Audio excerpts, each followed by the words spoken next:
Assalamualaikum warahmatullahi. Penonton-penonton yang dihormati, dalam perkongsian video sebelum ini kita telah kongsikan asal-usul ataupun punca kepada inflasi.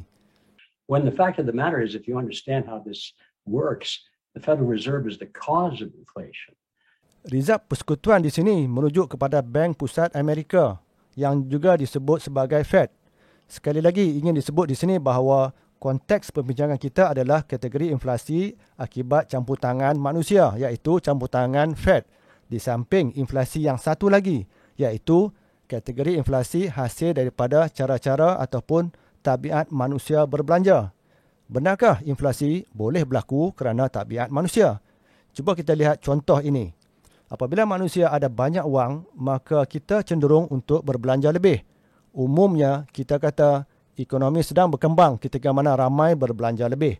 Sebaliknya, akan tiba tempoh di mana manusia kurang wang pula, maka kuranglah mereka berbelanja.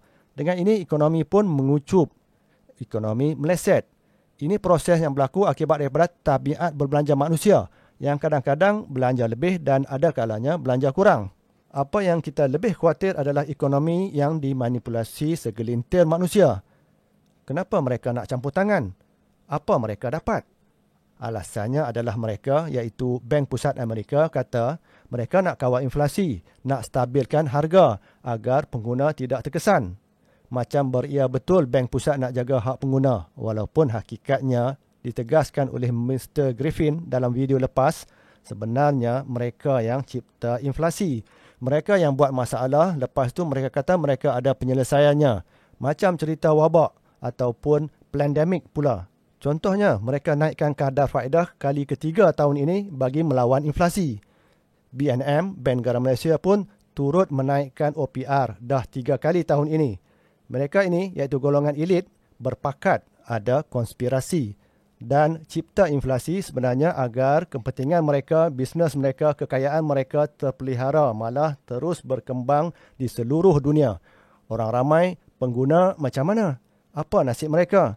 Inilah yang ditegaskan oleh Mr. Griffin sebagai penipuan. Orang awam adalah mangsa. Scam. When in fact it's a scam.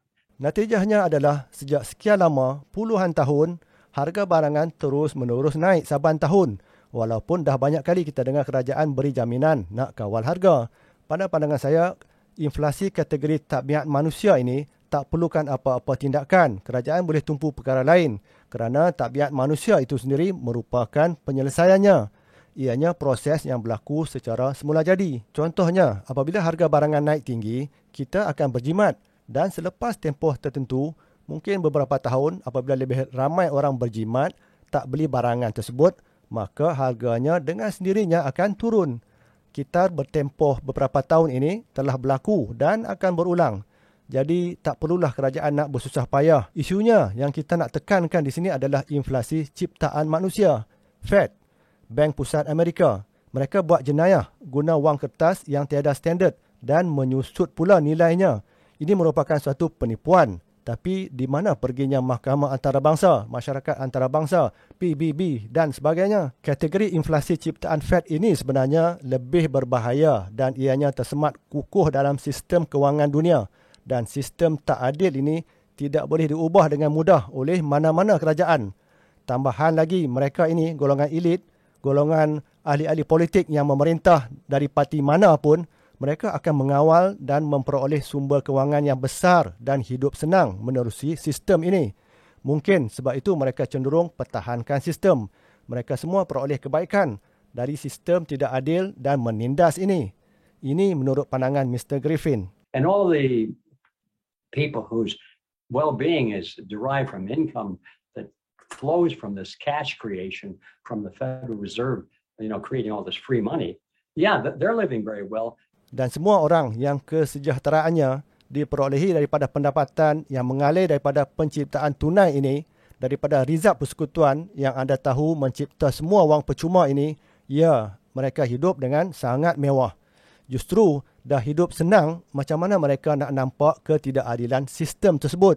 Sistem berasaskan hutang dan interest di mana negara dan rakyatnya hidup dibuai mimpi indah, hidup melebihi kemampuan sebenar. Sekadar itu, perkongsian kita kali ini. Assalamualaikum warahmatullahi